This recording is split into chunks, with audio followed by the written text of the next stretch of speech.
Et avant même de répondre à cette question, je dois saluer l'honorable député Adriano, président de la commission de la vérité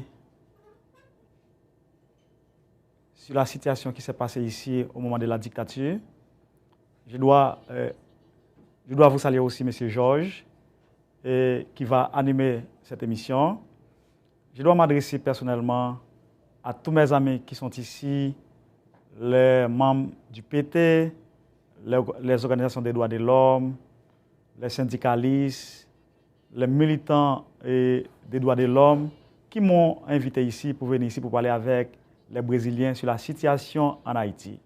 En passant, M. Georges, je pourrais vous dire, nous n'avons pas une force de stabilisation en Haïti, nous avons une force d'occupation. C'est vrai, effectivement, au début, on a parlé de la question de stabilisation. Mais au moment où nous parlons, ou bien à 7 minutes où nous parlons, il n'y a pas de question de stabilisation. Nous avons tout simplement une force d'occupation. Merci beaucoup. L'honorable député, je suis né à Milo, une commune qui se trouve dans la région nord du pays. Et je viens d'une zone historique et c'est une belle ville où se trouve la citadelle. Avant, j'étais maire, j'ai travaillé comme un leader de la paysannerie. J'ai travaillé avec les paysans. Après, j'étais maire pendant 3 fois de la commune de Milo. J'étais vice-président Association mondiale des maires. J'étais le conseiller du président Préval, le conseiller politique du président Préval pendant 2 ans. Aujourd'hui, je suis sénateur de la République. Maintenant, je travaille comme un sénateur de l'opposition.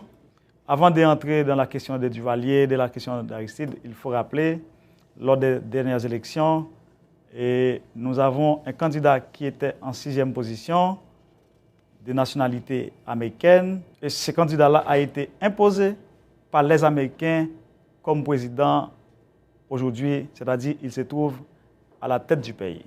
L'honorable président, comme vous travaillez ou bien vous êtes le président de la commission de la vérité, nous aussi en Haïti, nous devons y avoir une telle commission parce que nous avons été victimes par les Duvaliers. Nous avons torturé, nous avons exilé. Ce régime-là a tué plusieurs milliers de gens. Aujourd'hui, ça a causé certains problèmes majeurs pour le pays. Et la situation misère, la situation de mauvaise gouvernance que nous avons là-bas, ça a été causé par le régime de Duvalier. Mais cependant, Monsieur le Président, rappelez-vous, en 2004, nous avons eu un coup d'État là-bas avec un président élu par les peuples haïtiens. Je voudrais parler du président Jean-Bertrand Aristide. La France, les États-Unis, le Canada ont forcé ce président à quitter le pays. Mais aujourd'hui, il revient dans le pays. Il ne peut pas parler, il ne peut pas circuler, il ne peut pas participer dans des réunions. Pourtant, le dictateur Jean-Claude Duvalier, lui aussi, il se trouve dans le pays. Il circule et partout, il parle, il danse, il fait ce qu'il veut dans le pays. Est-ce que vous voyez la différence? Aujourd'hui, un démocrate se trouve en situation difficile chez lui, alors qu'un dictateur qui a causé plusieurs milliers de gens, plusieurs milliers de morts en Haïti qui étaient morts par le régime de Duvalier, maintenant, ce dictateur-là, il pourrait circuler de part et d'autre à travers les pays. C'est vraiment une situation de poids et de mesure. Monsieur Georges, je voudrais vous dire, nous avons des multiplications de manifestations dans les rues à Port-au-Prince, au Cap-Haïtien, à Gonaïve, à travers tous les pays contre la ministre aujourd'hui. Non seulement le peuple haïtien considère cette force comme une force d'occupation qui atteint notre dignité comme peuple.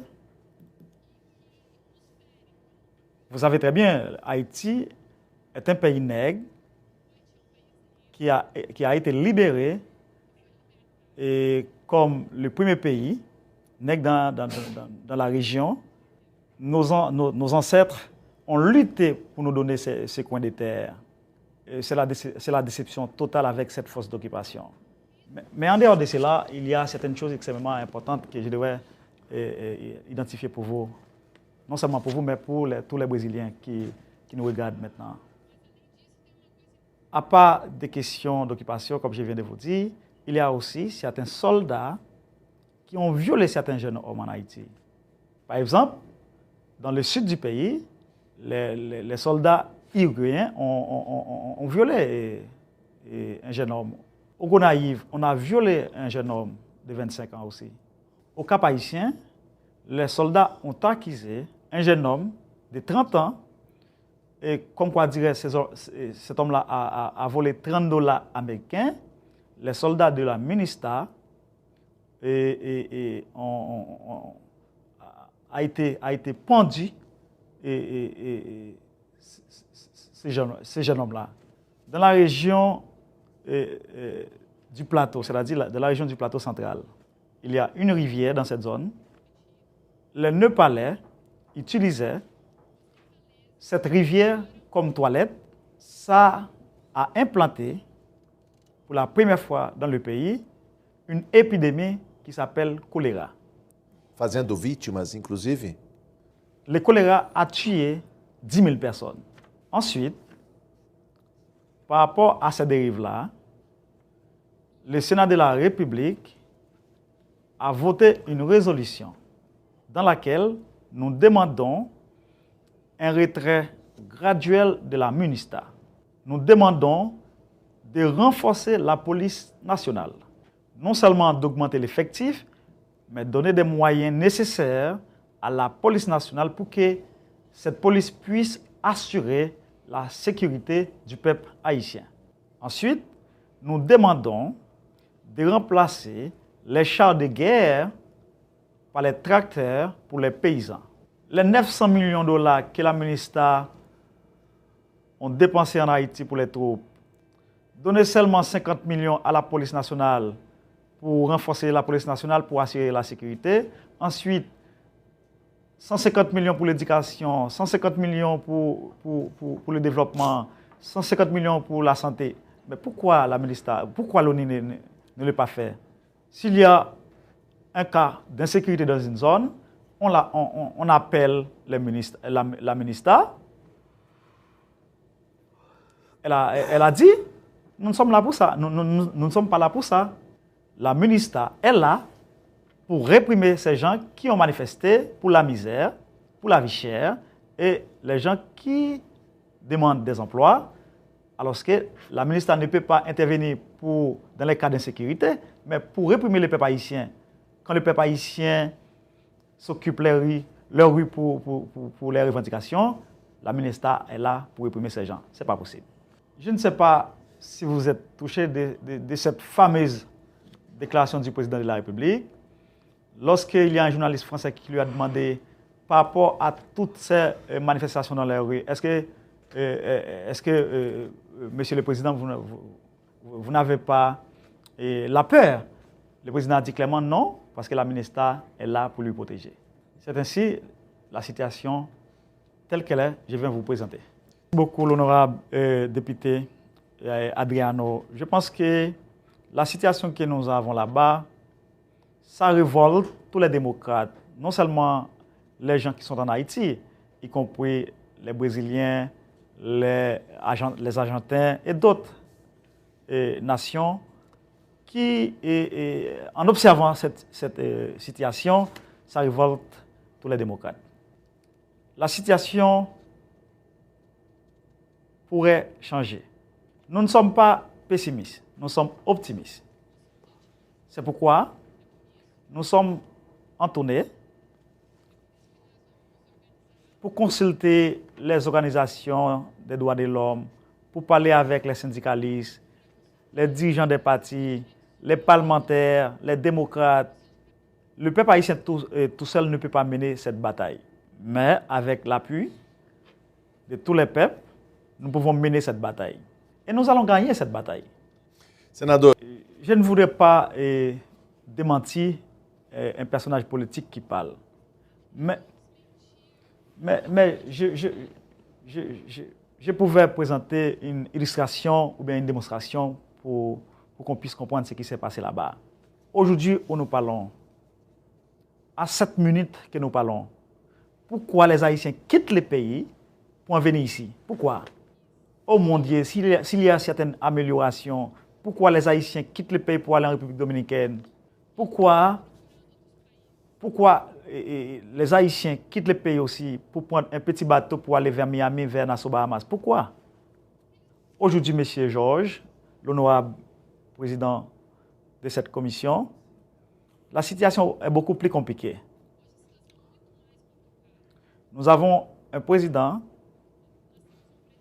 qui ne comprend très bien la situation, avec certaines mauvaises gouvernances.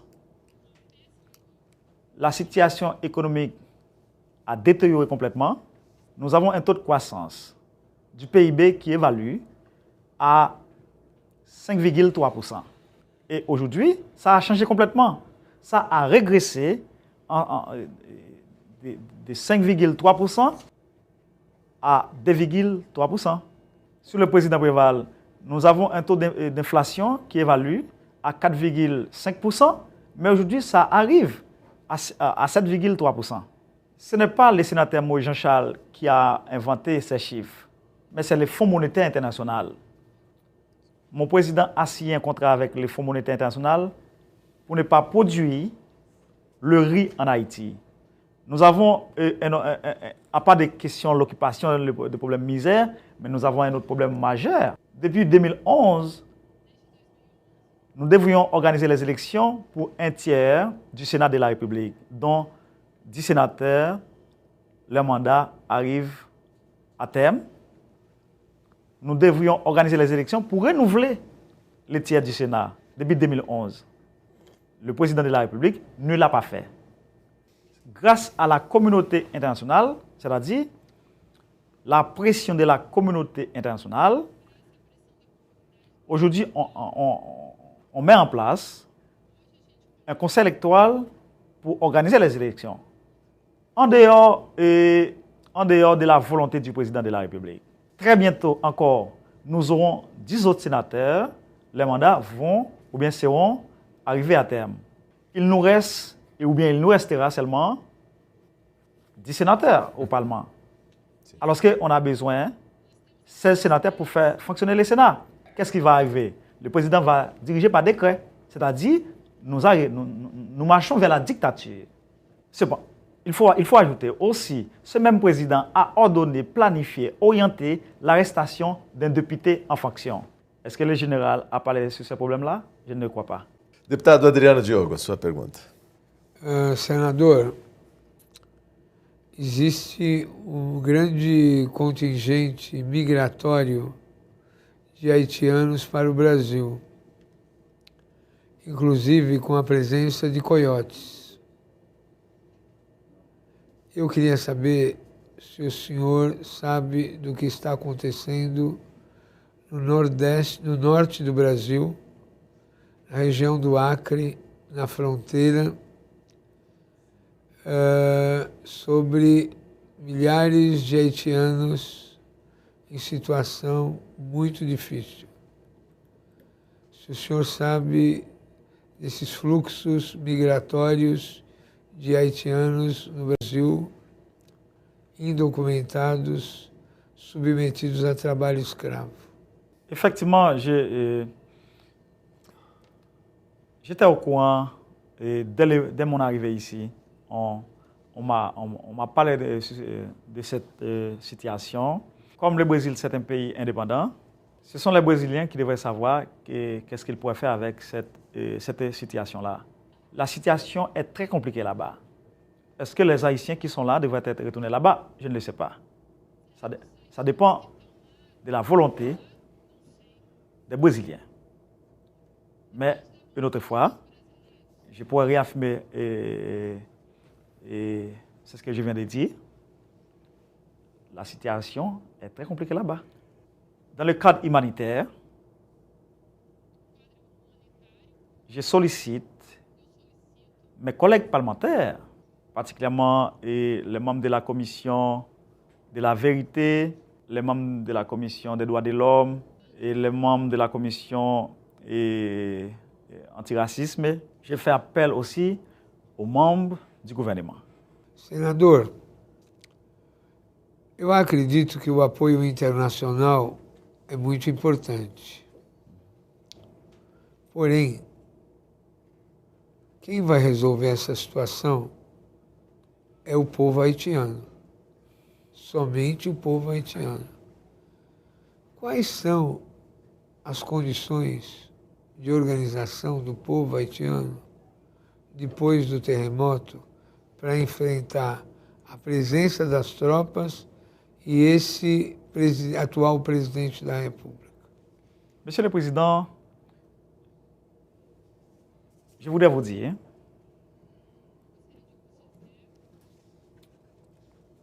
malgré tous les appels, tous les milliards qu'on avait annoncés à la radio ou bien à la télévision ou bien dans les journaux écrits, jusqu'à cette présente minute, la situation n'a pas changé.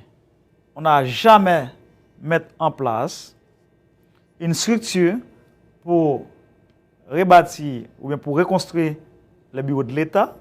C'est vrai, on a libéré la capitale, mais dans les banlieues de la capitale, les gens sont toujours sous les tentes.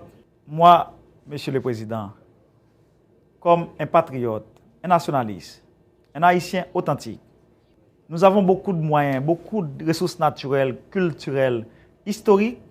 D'après un dernier rapport que nous avons en main, les compagnies qui ont été effectuées, les travaux de prospection pour évaluer la quantité de ressources naturelles que nous avons là-bas, nous avons de l'or pour 40 milliards de dollars américains, d'après les rapports de ces compagnies-là. Pourtant, au lieu que le président accepte de collaborer avec ces compagnies-là pour que ces ressources naturelles-là vont au peuple haïtien, il préfère de mettre en place sa propre compagnie avec les Américains. Chez moi, personnellement, dans ma commune natale, à Milo, nous avons de l'or pour plusieurs milliards de dollars américains. Est-ce que le peuple haïtien va accepter ça? Non, je ne le crois pas. Lorsque le peuple haïtien va manifester contre cette situation-là, on va appeler la ministre. Je pense que, Monsieur le Président, nous, en tant que peuple libre, un pays indépendant, nous devons chercher notre propre autodétermination pour les progrès, pour la stabilité politique, pour le changement. C'est pourquoi nous sommes en train de mener une campagne pour libérer Haïti de ces troupes que são lá. Senador, o senhor falou da história e houve um tempo, séculos atrás, que o Haiti era o grande exportador de açúcar no mundo. Hoje, o Brasil é o maior produtor planetário de açúcar e o segundo maior produtor de etanol. Essa expertise brasileira poderia ser levada para o Haiti, que tem ali nos Estados Unidos, inclusive, um grande demandante de energia, poderia fazer uma base, uma excelência na produção de etanol e açúcar e, novamente, a economia do Haiti girar de maneira a criar empregos e gerar riqueza para o povo haitiano? C'est une bonne affaire. Pourvu que chez nous en Haïti, au moment de la colonisation, Haïti, c'est un pays qui a vraiment aidé la France. À cette époque-là, à chaque fois, la France qui était là-bas voudrait remonter son économie. C'est à partir de la canne à sucre en Haïti que nous avons. Nous avons un groupe de bourgeois antipatriotes qui ont brisé toutes les structures ou bien toutes les usines que nous avons là-bas. C'est pourquoi je donne ma tête une mission de réhabiliter ces usines qui se trouvent en difficulté aujourd'hui. Et nous avons la centrale Jean-Jacques Dessalines dans le département du Sud. Et pendant mon passage ici, je dois visiter une usine pour voir comment ça se fonctionne. Effectivement, je connais le Brésil, c'est l'un des pays, c'est l'un des pays parmi les autres pays qui est en Haïti pour nous aider, le Brésil. Je pense qu'après après Venezuela, Cuba, il faut citer aussi le Brésil. Et lors du tremblement de terre, effectivement, on m'a informé qu'il y a certains Brésiliens qui étaient morts. Mais le problème que nous avons maintenant, ce n'est pas dans le sens de nous aider, de construire des écoles ou bien certaines routes. Notre problème, c'est le problème de l'occupation. Nous ne voulons pas la question de l'occupation dans les pays. Nous ne voulons pas. Ça atteint notre dignité, comme je viens de vous dire. C'est vraiment une honte nationale lorsqu'on a dit Brésil à la tête de cette force de l'occupation en Haïti. C'est une honte. Est-ce que vous le savez, le peuple haïtien aime les Brésiliens beaucoup. Et tout le monde le sait. Si. Le peuple haïtien aime l'équipe brésilienne. Si. Mais cependant, dans la question de l'occupation, c'est vraiment ridicule pour nous. Alors que tout le monde le sait, ce sont les Américains qui sont les maîtres de la situation. Tout le monde le sait. Mais on met le Brésil devant la scène. Si. Quel pays qui a bénéficié de tous les milliards qu'on avait annoncés dans les médias? Ce ne sont pas les Brésiliens, mais ce sont les Américains, les Canadiens, les Français. Si. Lorsqu'on dit les milliards de dollars, les Américains, les Canadiens, les Français disent présent. Mais lorsqu'on parle de l'occupation, le Brésil a dit présent.